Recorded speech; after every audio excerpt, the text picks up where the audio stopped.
Bij praktische vakken, als dier en welzijn, hier op het Noordwind College in Snits, gaat het nog wel, maar bij exacte vakken wordt het te kwart leraren grutter. Lessen vallen vaker uit en ouders meidje hadden zwargen.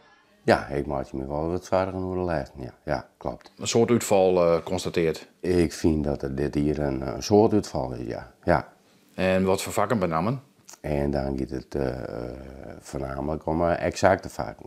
Oorzinga van Driels had een zoon in het examen van het VMBO Groen op het Noordwind College. Benamen het vak Natuur en Scheikunde, NASK, voel een soort uit.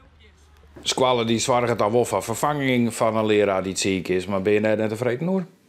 Wij zijn er natuurlijk net bij. Hè? Maar als ik dat dan soms zei, ja, dan denk ik bij mezelf, jongen, de conciërge, babysitter, die hiellijke goed aan kennen. De squallen jouwt daar dat ze dreig leraren vinden kennen van de exacte vakken. Wat nu erg opvallend is NASK. Binnen de hele Noordwind hebben we daar wel wat problemen mee gehad. We hebben ze inmiddels opgelost. Vandaag wordt er bijvoorbeeld een proefles gegeven door een docent NASK in Buitenpost.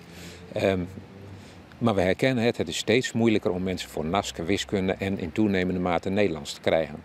Er is een grutte kwart leraren met een diploma en dat vinden ouderen een probleem. Een oproep op uw website en Facebook krijgt een soort reacties. Dokkinga College, afdeling HAVO. Heel veel uitval. Friese Poort, vakantieoord. Tja, dat zegt genoeg. Squallen als CSG Bogerman in Snits vinden het zelfs ook een probleem. Als een docent ziek is of als er wat oors is, dan kent wij dat een les uitvalt. En we zitten in zo'n strak systeem van dat we voor elk vak een specialist nodig hebben, een speciale docent nodig hebben.